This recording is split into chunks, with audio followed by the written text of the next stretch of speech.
She felt good about how her speech went, and she introduced and heralded in Donald Trump, who was about to give his speech.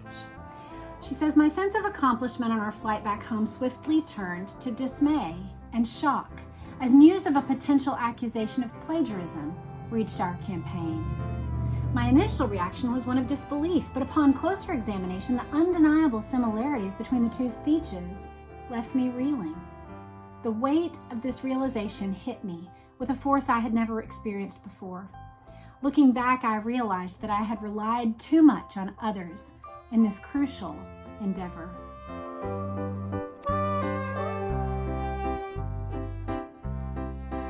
Hello, you guys. Welcome back to my channel. And if you're new, then welcome. I'd like to earn your subscription today. We are working through Melania's autobiography, released this year in 2024, and we've just gotten through part of chapter 7. This has taken us all the way through her childhood, her modeling career, their dating life, their marriage, motherhood, and her early business ventures. Now we are to the point where she's led us right up to the announcement that he is entering the world of politics. So let's get right into it today. It was 10:40 when we arrived, and Donald's office was buzzing with an almost tangible energy. The idea was straightforward. Donald and I would descend the escalator. Ivanka would introduce her father. Donald would deliver a brief speech, and then we would all pose for photos on stage. A large, wildly enthusiastic crowd had gathered to greet us. The lobby was filled with people, cheering loudly. As soon as the crowd saw us, they erupted in applause. In that moment, I realized just how momentous the day would be. It was clearly the beginning of something extraordinary. I felt it, and everyone in the room felt it too. Down we went, into a world that was in many ways entirely new to us. Fashion, modeling, business, New York, real estate. Those felt like home. This was different. Donald and I descending the escalator, launching a political career in a way that no one had ever seen before. It was a significant moment, a historic moment, and I felt so very proud to be a part of it. Donald and I walked from the bottom of the escalator to the stage. Finding Barron, I stood beside him while Donald made his way to the podium. I had seen Donald in front of crowds and cameras before, and he was always great, but today he seemed to function on an even higher level. He spoke plainly, with a frankness that most politicians wouldn't even attempt. He loved this country and could no longer stand by and watch it fall apart. We need somebody that can take the brand of the United States and make it great again. We can do that. As the speech went on, the crowd grew increasingly enthralled. They were hanging on every word. It felt like, finally, someone was giving voice to so many of the things the American people had seen for themselves and never heard their politicians talk about. I will say, this is why people call Donald Trump a populist. If you're not in political circles, and even if you are, that's not a term that prior to Donald Trump had been recently used in American politics. But it means taking up the concerns of the everyman, taking up the concerns that the population has at their heart, at their core. And so this message is why people associate that term of a populist with Donald Trump. In one speech, he spoke to what so many Americans who felt abandoned by Washington were thinking. Donald understood all of this, and he was articulating it beautifully. When concluded, Barron and I returned to our apartment. In the quiet of our home, it took a moment for everything to sink in. The campaign was now real. I just want to say, here's another sentence that's not a ghost written sentence. It has 5 different clauses in this one sentence. It could be 2 or 3 sentences by itself, but it's just one.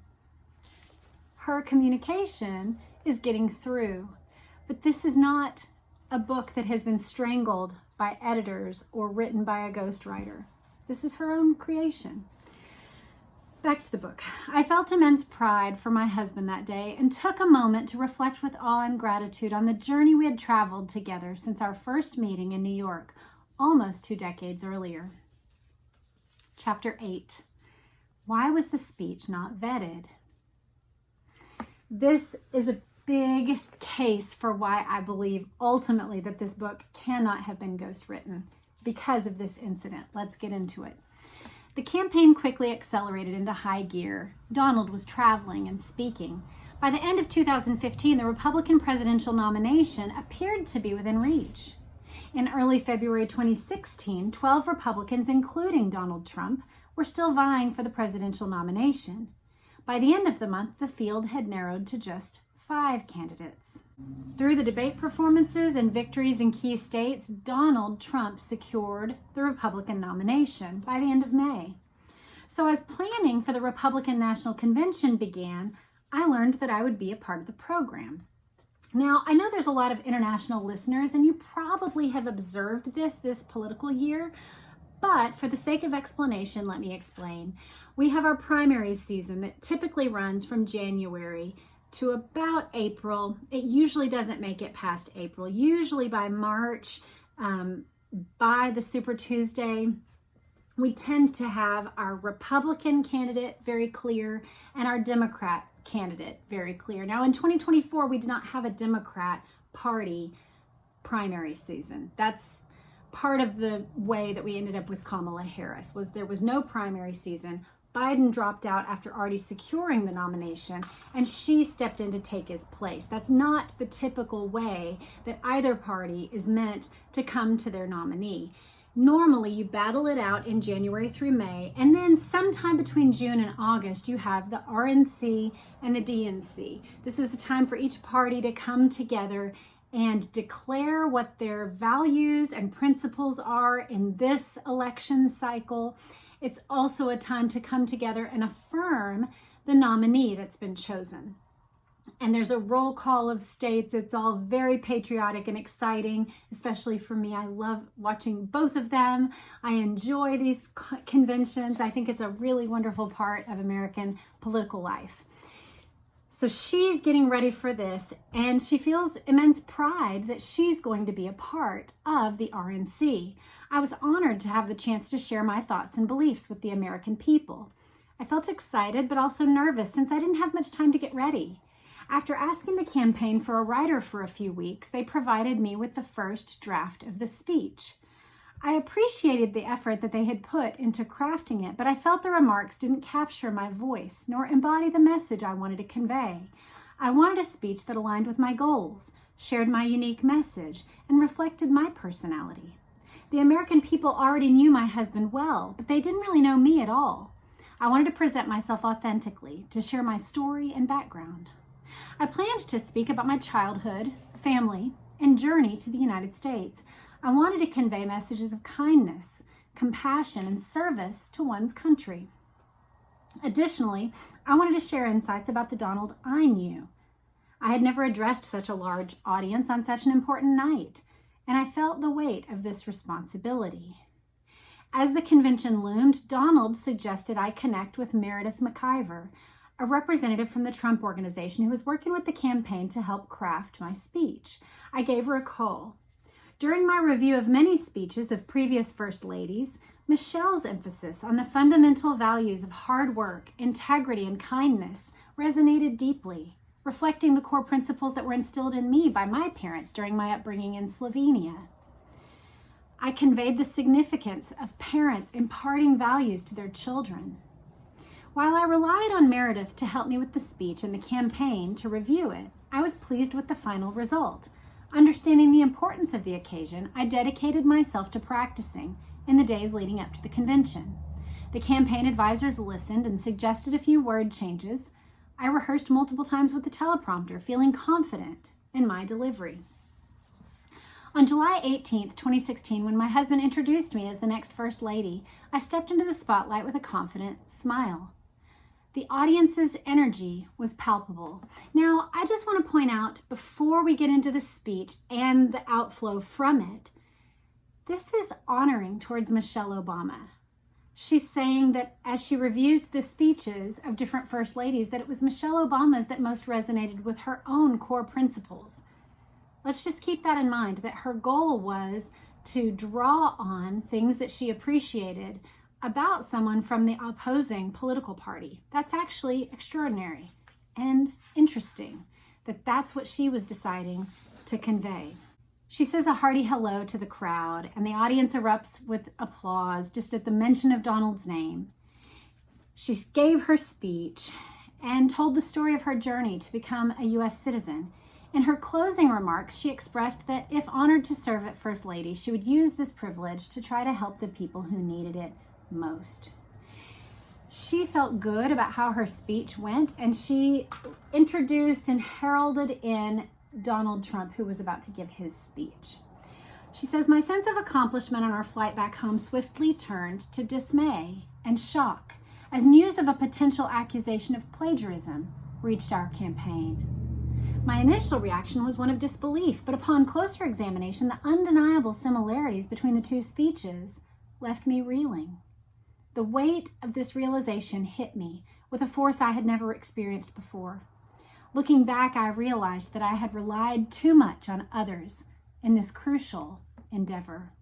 I had no prior experience with the protocols and process of a national convention, and I assumed the professionals on the campaign would do whatever was necessary and appropriate for such an important speech.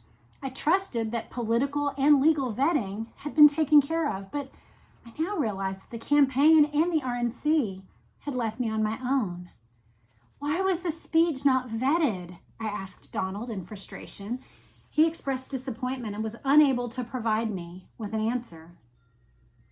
She talks about the importance of vetting and the importance of identifying any potential plagiarism or quotes.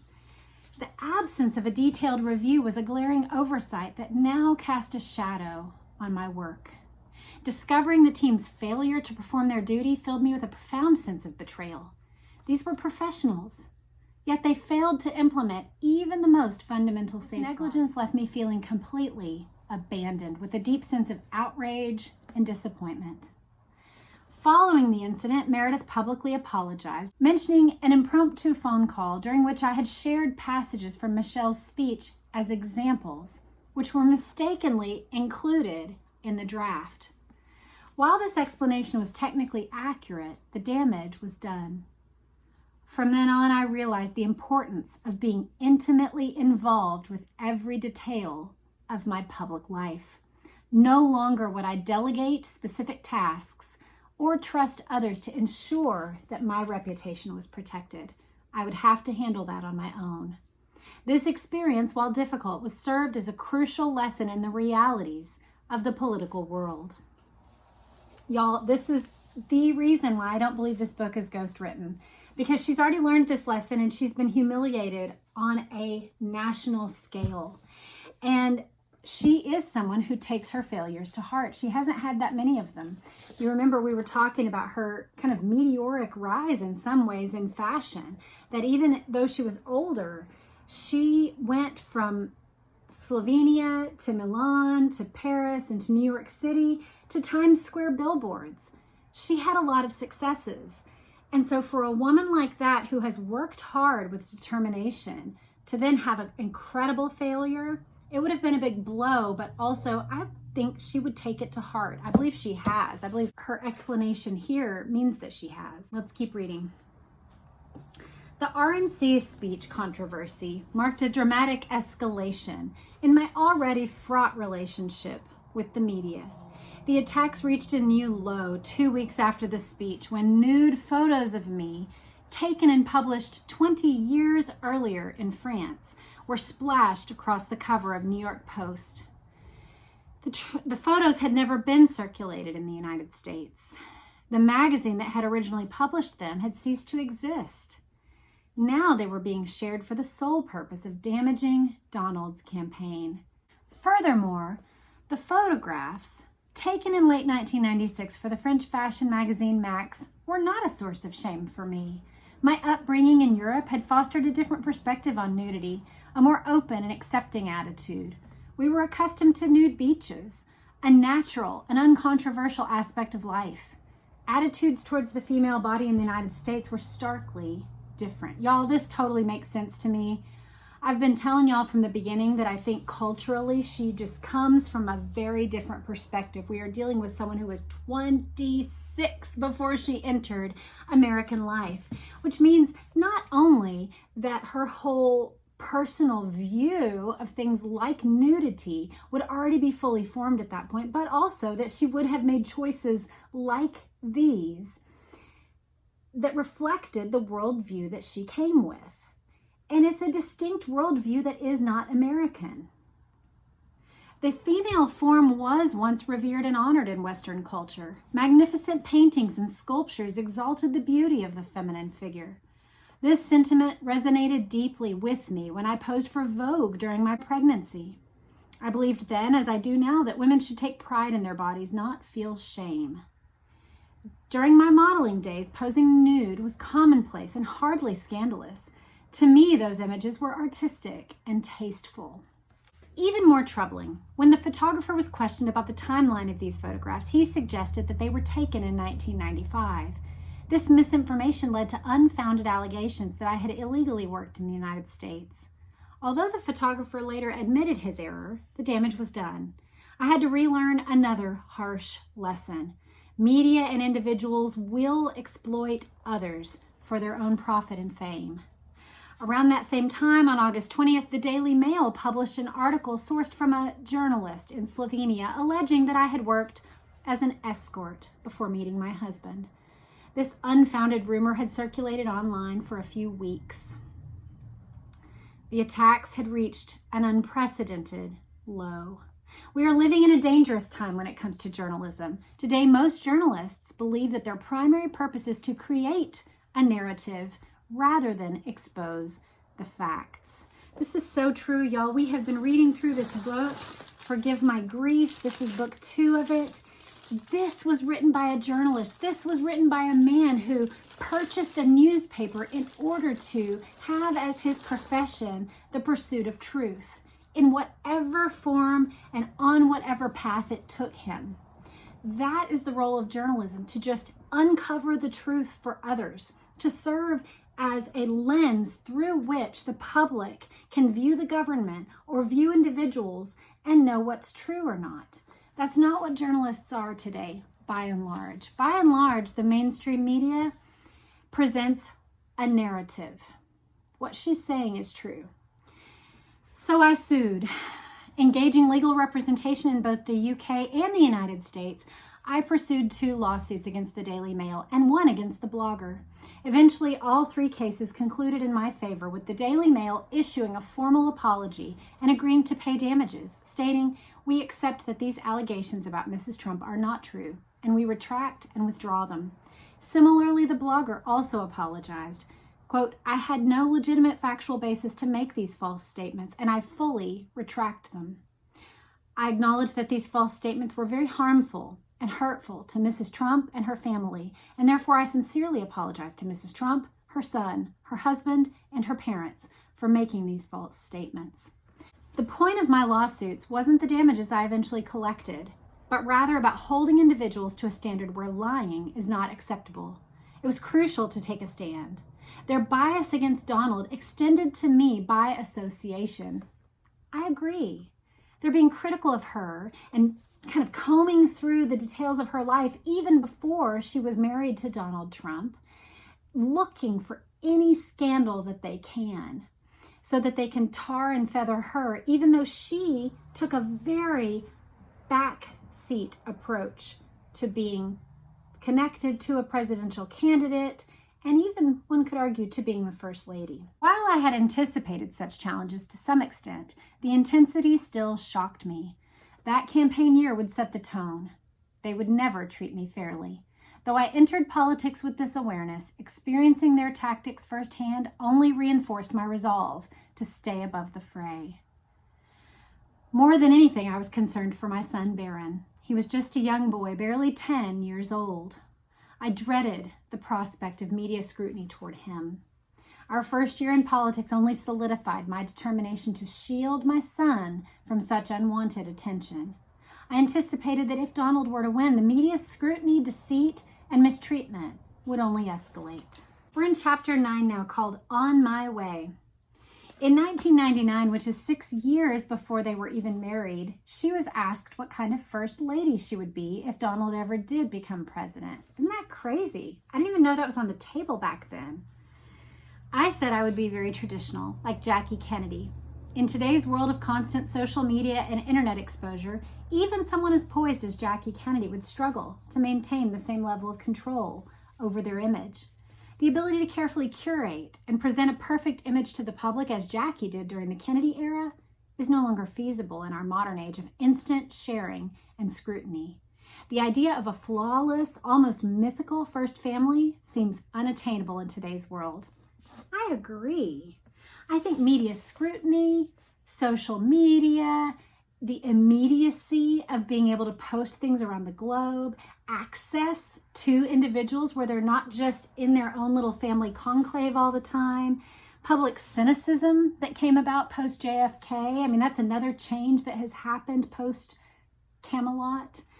And then the public vitriol and fierce, intense hatred that has only intensified since Obama's years.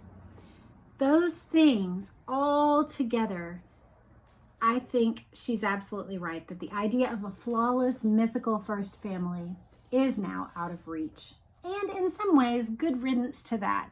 We don't need a set of idols in the first family, but I do think as a nation, we need to come to a place where we can intensely disagree with one another and yet not make it personal.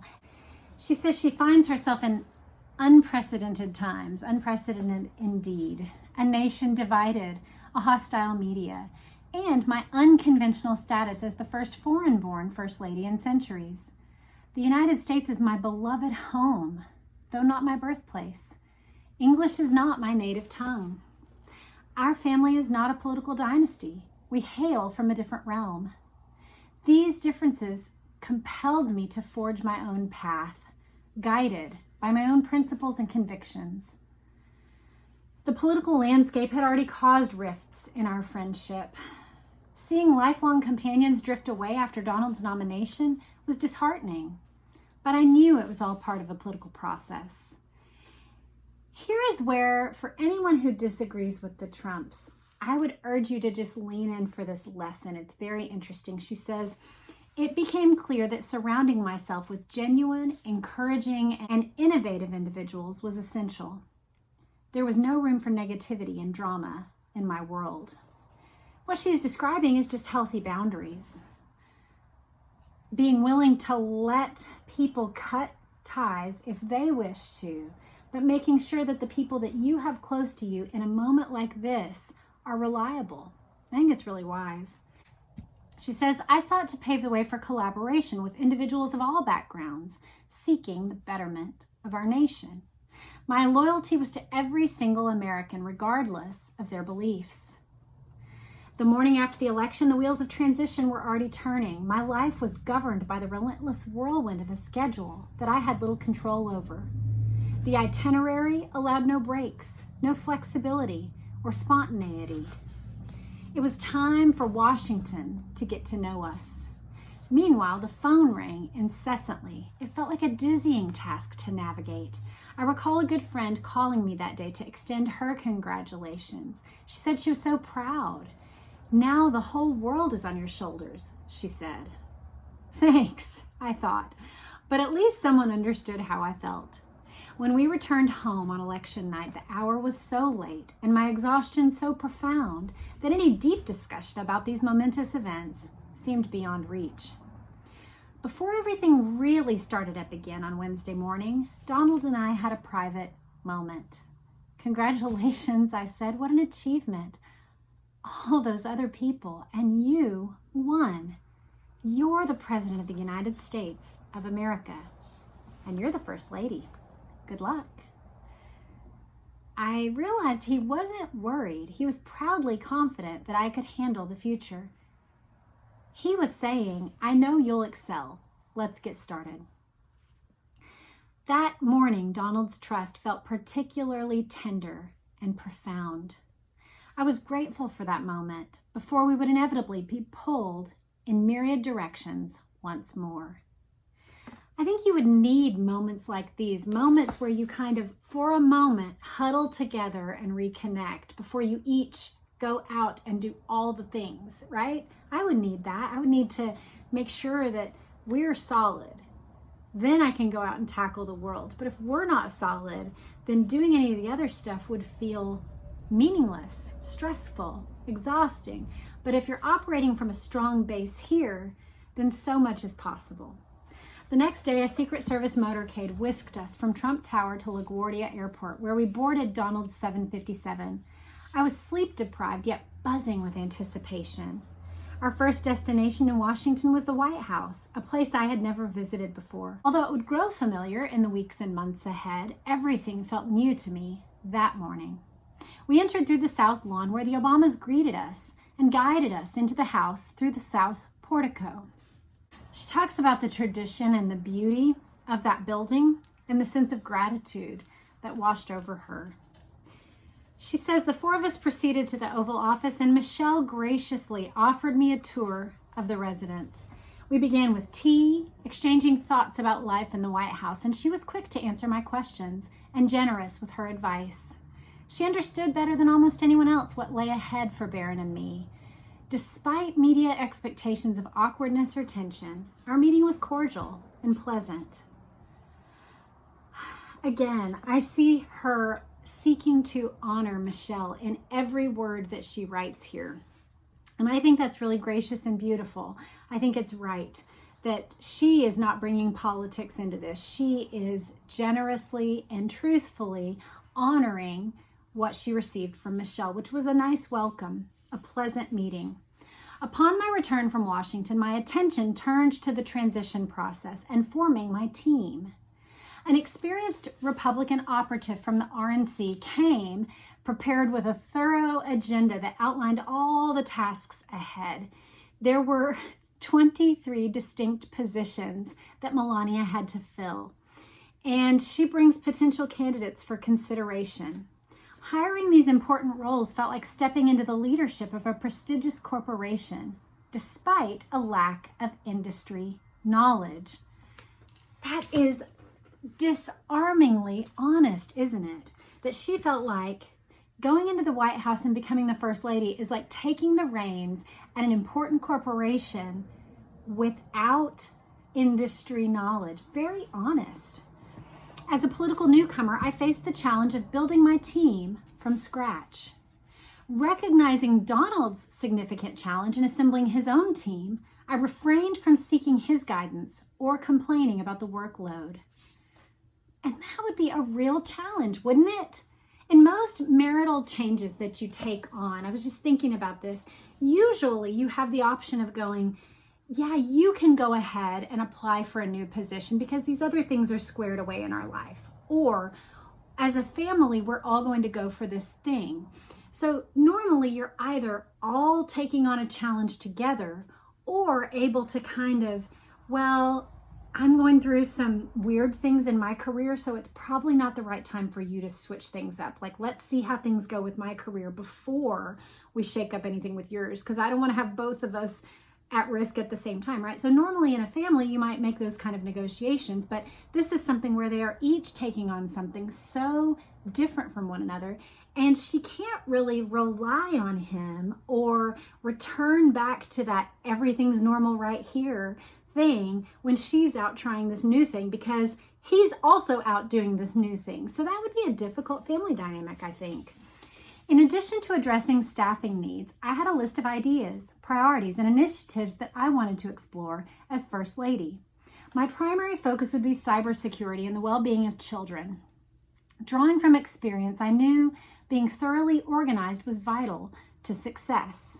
In addition to my existing responsibilities, I managed to balance my duties for Barron, overseeing his meals, well-being, school activities, and transportation, while I also dived into meetings, interviews, and crucial phone calls. Naturally, I was concerned about the challenges that Barron might face during the upcoming transition. I found myself eagerly anticipating the opportunities that lay ahead. That is where we will leave it. We got through chapter 9 today. I hope you enjoyed our reading of seeing her entrance into the political world. What did it feel like to go through that moment on the escalator and the moments that followed? I think the way that she communicated about the spectacular failure and humiliation that came with that speech was disarmingly honest. and also her feeling of gravity and gratitude, but also feeling like a real newbie when she came in as First Lady. I also found that very honest, and I could identify, I can imagine feeling that way. What about you? Well, I hope you enjoyed this. Let me know what you liked about these chapters, and I'll look forward to interacting with you in the comments. Y'all have a great day. I've enjoyed these. I hope you are too. Bye.